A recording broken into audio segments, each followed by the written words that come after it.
ഈശോയിൽ സ്നേഹമുള്ളവരെ, അപ്പോൾ 2 ആഴ്ചക്കാലമാണ് സമ്മാനമൊക്കെ ചോദിച്ചോ? ഉദ്ധിതനോടൊരു സമ്മാനം ചോദിക്കും. നിങ്ങൾ ചോദിക്കും, ഉദ്ധിതനോടൊരു സമ്മാനം ചോദിക്കും. ഈശോ സ്വർഗത്തിലേക്ക് പോകുന്നതിന് മുമ്പ് ഒരു അനുഗ്രഹം തന്നിട്ട് പോകണേ. ഏത് നിയോഗത്തിന് വേണ്ടി നിങ്ങളിവിടെ വന്നുവോ ആ നിയോഗങ്ങളൊക്കെ ഒന്ന് ചോദിക്കും. ആരോഗ്യം ചോദിക്കുക, കുഞ്ഞ് ചോദിക്കുക, ജോലി, വീട്, കടം, ഇതൊക്കെ ഇങ്ങനെ മാറാൻ എല്ലാം അനുഗ്രഹങ്ങൾ നിങ്ങൾ ചോദിക്കും. ഈശോ പോകല്ലേ, ഇല്ല അങ്ങനെ അയ്യോ അച്ഛാ പോകല്ലേ എന്ന് പറയുന്ന പോലെ ഈശോയെ വിടാതിരുന്നിട്ട് കാര്യമില്ല.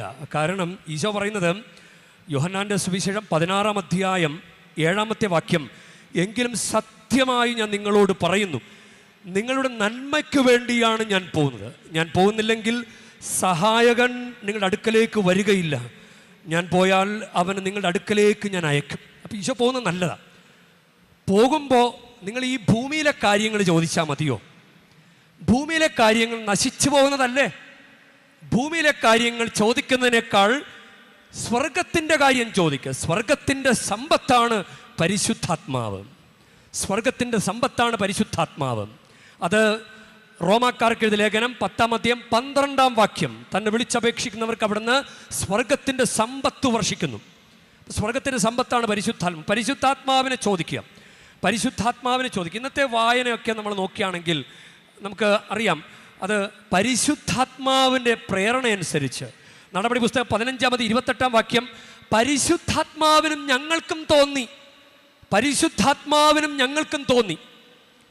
16-ാം അധ്യായത്തിൽ, നടപടി പുസ്തകം 16-ാം അധ്യായത്തിലും ഇതുപോലുള്ള കാര്യങ്ങൾ നമ്മൾ കാണുന്നുണ്ട്. 16-ാം അധ്യായം, നടപടി പുസ്തകം 16-ാം അധ്യായം 6-ാം വാക്യം, ഏഷ്യയിൽ വചനം പ്രസംഗിക്കുന്നതിൽ നിന്ന് പരിശുദ്ധാത്മാവ് അവരെ പിന്തിരിപ്പിച്ചത് കൊണ്ട് അവർ ഫ്രീജിയ, ഗലാത്തിയ എന്നിവിടങ്ങളിലൂടെ യാത്ര ചെയ്തു. വീണ്ടും 7-ാമത്തെ വാക്യം, നടപടി പുസ്തകം 16-ാം അധ്യായം 7-ാമത്തെ വാക്യം, മിസിയായിക്ക് അടുത്ത് വന്നപ്പോൾ ബിഥീനിയയിലേക്ക് പോകാൻ അവർ ആഗ്രഹിച്ചു, എങ്കിലും യേശുവിൻ്റെ ആത്മാവ് അതിനനുവദിച്ചില്ല. അപ്പോൾ ആത്മാവിൻ്റെ പ്രേരണ അനുസരിച്ചിട്ടാണ് ഇവർ നടപടി പുസ്തകത്തിൽ അപ്പോസ്തലന്മാർ ഓരോ കാര്യങ്ങൾ ചെയ്യുന്നത്. അപ്പോൾ പരിശുദ്ധാത്മാവിനെ ചോദിച്ച കാര്യങ്ങളൊക്കെ എളുപ്പമാണ് കേട്ടോ. ജ്ഞാനത്തിൻ്റെ പുസ്തകം 8-ാമത്തെ 1-ാം വാക്യം, ഭൂമിയുടെ ഒരറ്റം മുതൽ മറ്റേ അറ്റം വരെ ദൈവിക ജ്ഞാനം സ്വാധീനം ചെലുത്തുന്നു. അവൾ ആ ദൈവിക ജ്ഞാനം എല്ലാം ക്രമപ്പെടുത്തുന്നു. അപ്പോൾ കല്യാണ തടസ്സമുള്ള ഒരാൾ, ജോലി ഇൻ്റർവ്യൂ ഒക്കെ ഉള്ള ഒരാൾ പരിശുദ്ധാത്മാവിനെ വിളിച്ച് പ്രാർത്ഥിച്ച പരിശുദ്ധാത്മാവ് അത് ക്രമീകരിക്കും. ഒരു ജീവിത പങ്കാളിയെ പരിശുദ്ധാത്മാവ് പോയിട്ട് ക്രമീകരിച്ച് കൊണ്ടുവരാൻ പറ്റില്ലേ? നമുക്കറിയില്ലല്ലോ നമ്മുടെ പങ്കാളി, നമുക്കായിട്ട് ദൈവം ഒരുക്കി വെച്ചിരിക്കുന്ന പങ്കാളി എവിടെയാണെന്ന്. പക്ഷെ ഭൂമിയുടെ ഒരറ്റം മുതൽ മറ്ററ്റം വരെ സ്വാധീനം ചെലുത്തുന്ന ദൈവിക ജ്ഞാനത്തിനറിയാലോ നമുക്ക് വേണ്ടുന്ന കാര്യങ്ങൾ എവിടെയാണെന്ന്. അപ്പം പരിശുദ്ധാത്മാവിനെ വിളിച്ചാൽ ജോലിക്ക് പകരം പരിശുദ്ധാത്മാവിനെ ചോദിക്കാം. കല്യാണം കിട്ടണേ എന്ന് പറഞ്ഞ് പ്രാർത്ഥിക്കുന്നതിന് പകരം പരിശുദ്ധാത്മാവിനെത്താ എന്ന് പറയാം. ഇല്ല, കുഞ്ഞില്ലാത്തവർ മറിയം ഇതെങ്ങനെ സംഭവിക്കുമെന്ന് ചോദിച്ചപ്പോൾ ലൂക്കായുടെ സുവിശേഷം 1-ാം വാക്യം, പരിശുദ്ധാത്മാവ് നിന്റെ മേൽ വരും. പരിശുദ്ധാത്മാവ് എന്നാ പോരെ, പരിശുദ്ധാത്മാവിനാണ് ചോദിക്കുക. ഞാനിങ്ങനെ ഈ ലാറ്റിൻ ക്രമത്തിൽ കാറ്റഗിസം, വേദപാഠ പരിശീലനം, വിശ്വാസ പരിശീലനത്തിൻ്റെ പുസ്തകം, അത് 12 വോളിയുണ്ടല്ലോ, 12 ക്ലാസ്സുകൾ. അതിൻ്റെ പ്രധാന ടൈറ്റിൽ, എല്ലാത്തിനുമുള്ള ടൈറ്റിൽ ആത്മാവിൻ്റെ നിറവിൽ എന്നാണ്. ആത്മാവിൻ്റെ നിറവിൽ. അത് വർഷങ്ങൾക്ക് മുമ്പ് അത് ക്രിസ്തുവിൻ്റെ പിന്നാലെ എന്നായിരുന്നു. ക്രിസ്തുവിൻ്റെ പിന്നാലെ എന്നായിരുന്നു. പിന്നീട് പിതാവിൻ്റെ പക്കലേക്കെന്നായി. ക്രിസ്തുവിൻ്റെ പിന്നാലെ പിതാവിൻ്റെ പക്കലേക്ക്, ഇപ്പോൾ ആത്മാവിൻ്റെ നിറവിൽ. ക്രിസ്തുവിൻ്റെ പിന്നാലെ പിതാവിൻ്റെ പക്കലേക്ക്, ആത്മാവിൻ്റെ നിറവിൽ.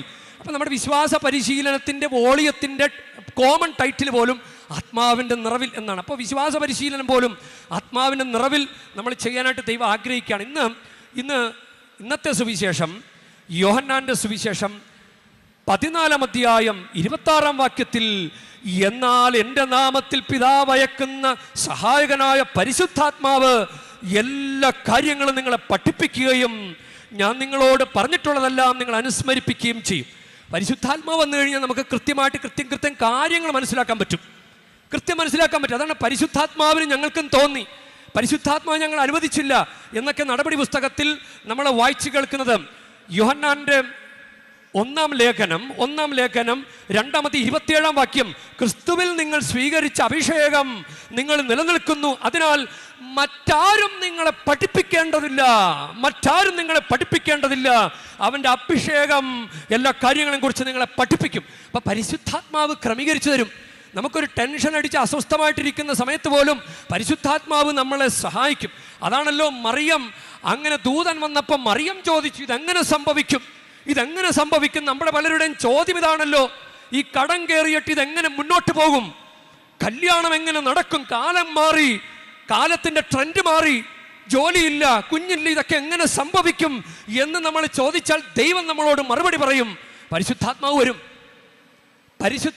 ഈശോ പോകുന്നത് പരിശുദ്ധാത്മാവിനെ തരാൻ വേണ്ടിയിട്ടാണ്.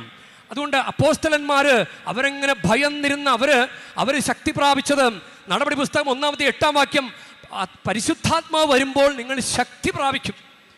ജീവിതത്തിൽ തളർന്നിരിക്കുന്നവരെ, വിഷമിച്ചിരിക്കുന്നവരെ പരിശുദ്ധാത്മാവിനെ ചോദിച്ചു കഴിഞ്ഞാൽ നമുക്ക് ഒരു ശക്തി ഉണ്ടാകും. ഈ സാവൂൾ ഇങ്ങനെ കുതിരപ്പുറത്ത് ദമാസ്കസിലേക്ക് ക്രിസ്ത്യാനികളെ പീഡിപ്പിക്കാൻ അധികാരപത്രം വാങ്ങിക്കാൻ പോകുമ്പോൾ ഒരു മിന്നലൊളി, ഉദ്ധിതന്റെ മിന്നലൊളിയാണ് കുതിരപ്പുറത്തുനിന്ന് വീഴ്ത്തുന്നത്. അങ്ങനെ സാവൂൾ അങ്ങനെ പോകുമ്പോൾ സാവൂളിനോട് പറയുന്നൊരു കാര്യം, നീ ദമാസ്കസിലേക്ക് പോവുക, അവിടെ നിനക്ക് വേണ്ടി ഒരാളുണ്ടാവും, അനനിയാസ്.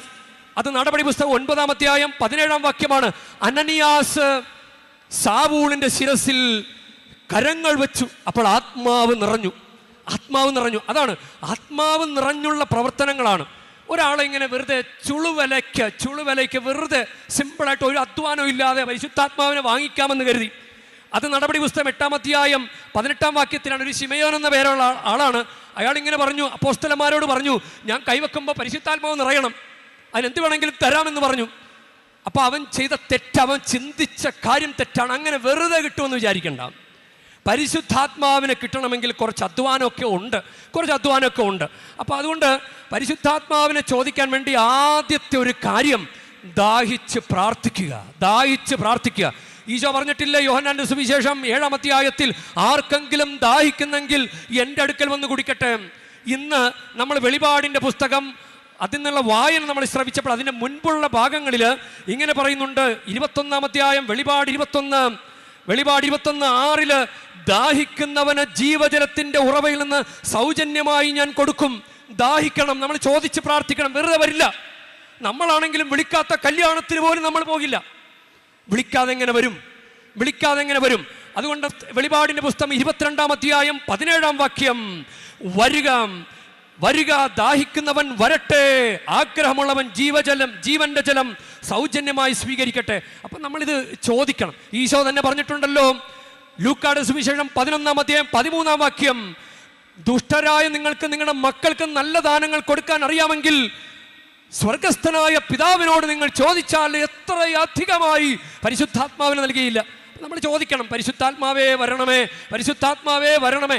എല്ലാ ദിവസവും പ്രഭാതത്തിൽ പരിശുദ്ധാത്മാവിനെ വിളിച്ച് പ്രാർത്ഥിക്കണം. ഇനി രണ്ടാമത്തെ കാര്യം, പരിശുദ്ധാത്മാവ് ഒന്ന് നിറയണമെങ്കിൽ നമുക്കുണ്ടായിരിക്കേണ്ട ഒരു കണ്ടീഷനാണ് ദാസന്റെ മനോഭാവം. ദാസനാവുക. മറിയം പറഞ്ഞില്ലേ, ഇതാ കർത്താവിന്റെ ദാസി. ദാസന്റെ വർത്തമാനമാണ്. സാവൂൾ മാനസാന്തരപ്പെട്ടപ്പോൾ നടപടി പുസ്തകം 22-ാം അധ്യായം 10-ാം വാക്യത്തിൽ, കർത്താവേ ഞാൻ എന്ത് ചെയ്യണമെന്ന് ചോദിച്ചു. കർത്താവേ ഞാൻ ഇനി എന്ത് ചെയ്യണം? ആത്മീയതയിൽ വളരാൻ ഞാൻ ഇനി എന്ത് ചെയ്യണം? സഭയിലൂടെ നിന്നോട് പറഞ്ഞു തന്നിട്ടില്ലേ, കുമ്പസാരിക്കണം, കുർബാന സ്വീകരിക്കണം, ഞായറാഴ്ച ആചരിക്കണം. അങ്ങനെ പത്രോസിന്റെ പ്രസംഗം ഹൃദയം നുറുങ്ങി.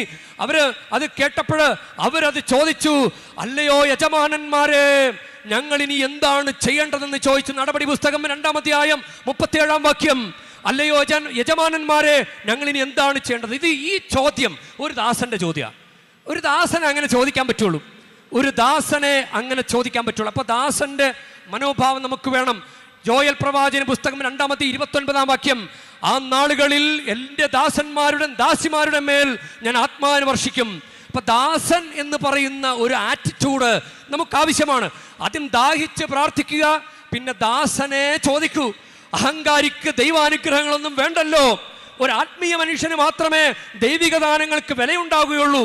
അതുകൊണ്ട് ആത്മീയ മനുഷ്യൻ ദാഹത്തോടെ പ്രാർത്ഥിക്കണം, ഒരു എളിമപ്പെട്ട് പ്രാർത്ഥിക്കണം. ആത്മാവിൽ എൻ്റെ വചനം കേൾക്കുമ്പോൾ വിറയ്ക്കുകയും ആത്മാവിൽ എളിമയും അനുതാപമുള്ളവനെയാണ് ഞാൻ കടാക്ഷിക്കുക. അത് യെശയ്യാ പ്രവാചകന്റെ പുസ്തകത്തിൽ പറയുന്ന ഒരു വചനമാണ്.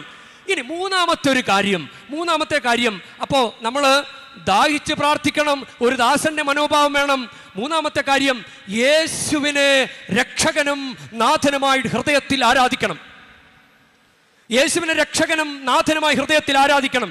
പ്രിയ ദൈവവൈതല കത്തോലിക്ക വിശ്വാസികളായ നമ്മളെ സംബന്ധിച്ചിടത്തോളം ഞായറാഴ്ച ആചരണവും കൂടെയുള്ള കുംഭസാരവും കുർബാന സ്വീകരണം ദൈവത്തെ വളരെ ഡയറക്റ്റായിട്ട് ആരാധിക്കുന്നതിന് തുല്യമാണ്. വളരെ ഡയറക്റ്റായിട്ട്, വസ്തുനിഷ്ഠമായിട്ട്, എന്തെങ്കിലും ഒരു പറച്ചിൽ മാത്രമല്ല. നമ്മൾ ഞായറാഴ്ച ആചരിക്കുന്നതിലൂടെയും കൂടെ കുംഭസാരിക്കുന്നതിലൂടെയും കുർബാന സ്വീകരിക്കുന്നതിലൂടെയും നമ്മൾ ദൈവത്തെ ആരാധിക്കുകയാണ്. അക്രൈസ്തവരെ സംബന്ധിച്ചിടത്തോളം യേശുവിനെ രക്ഷകനും നാഥനുമായി ഹൃദയത്തിൽ ആരാധിക്കുന്നത് വഴി യോഹന്നാന്റെ സുവിശേഷം 1:12 തന്നെ സ്വീകരിച്ചവർക്കെല്ലാം, തൻ്റെ നാമത്തിൽ വിശ്വസിക്കുന്നവർക്കെല്ലാം ദൈവമക്കളാകാൻ അവിടുന്ന് കഴിവ് നൽകി. അപ്പൊ ദൈവമക്കൾക്ക് പരിശുദ്ധാത്മാവിനെ കിട്ടും. അതുകൊണ്ട് നമുക്ക് പ്രത്യേകമായിട്ട് പ്രാർത്ഥിക്കാം. നമ്മൾ ഈ നാളുകളിൽ നമ്മൾ ചെയ്യേണ്ടത്, അവർ പരിശുദ്ധാത്മാവിനെ കിട്ടാൻ യോഹന്നാന്റെ സുവിശേഷം 20:19 അവര് കതകടച്ചിരുന്ന് പ്രാർത്ഥിച്ചുകൊണ്ടിരിക്കുകയായിരുന്നു. കതകടച്ചിരുന്ന് പല കാര്യങ്ങളോടും, തിന്മയോട്. ഇവിടെ റൂം ബുക്ക് ചെയ്യുമ്പോൾ തന്നെ റൂമിൽ വന്നു കഴിഞ്ഞാൽ പലരും ചോദിക്കുന്നത് 2 വീശാൻ വല്ലതും കിട്ടുമോ എന്നാ ചോദിക്കുന്നത് ചിലർ. ഒരു മകന് 23 വയസ്സുള്ള ഒരു മകന് അപ്പൻ 1 ലക്ഷത്തിന് മേലുള്ളൊരു ബൈക്ക് വാങ്ങിച്ചു കൊടുത്തു. അവൻ്റെ നിർബന്ധപ്രകാരം 1 ലക്ഷത്തിൻ്റെ ഒരു ഫോണും വാങ്ങിച്ചു കൊടുത്തു. അവനങ്ങനെ ദൂരേക്ക് പോയി. അപ്പനോട് പറയാതെ ബൈക്കും വിറ്റു ഫോണും വിറ്റു. അപ്പനിപ്പോഴും അതിൻ്റെ അടവ് അടച്ചുകൊണ്ടിരിക്കുക. ഒന്ന് ഓർത്തു വയ്ക്കുക, നിങ്ങൾക്ക് തന്നിട്ടുള്ള ദൈവിക ദാനങ്ങൾ ആ യൂദാസ് 30 വെള്ളിക്കാശിന് ദൈവം കൊടുത്ത അഭിഷേകത്തെ വിറ്റുകളഞ്ഞതുപോലെ പ്രിയ ദൈവമക്കളെ, നമുക്ക് കിട്ടിയിരിക്കുന്ന അഭിഷേകം മാമോദീസയിലൂടെ, കുംഭസാരത്തിലൂടെ, കുർബാന സ്വീകരണത്തിലൂടെ, സ്ഥൈര്യലേപനത്തിലൂടെ, വിശുദ്ധ വിവാഹത്തിലൂടെ ആ അഭിഷേകം പിശാചിന് വിറ്റ് കളയല്ലേ. അഭിഷേകത്തിൽ നിലനിൽക്കൂ, അഭിഷേകം പെരുപ്പിക്കൂ, അഭിഷേകം വളർത്തിയെടുക്കൂ. അത് സംഭവിക്കട്ടെ. അതുകൊണ്ടാണ് നടപടി പുസ്തകത്തിലും ലൂക്കായുടെ സുവിശേഷത്തിന്റെ അവസാനത്തിലും ഇങ്ങനെ പറയും, നിങ്ങൾ നഗരത്തിൽ തന്നെ വസിക്കും, ജെറുസലേം വിട്ടു പോകരുത്. ജെറുസലേം ഈശോ മരിച്ച സ്ഥലമാണ്.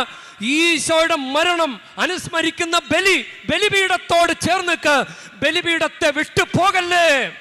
പ്രിയ ദൈവവൈതലേ, ആത്മാവിനെ ലഭിക്കുന്നത് വരെ, അഭിഷേകം പ്രാപിക്കുന്നത് വരെ ബലി വിട്ടുള്ളൊരു കളി പാടില്ല മക്കളെ.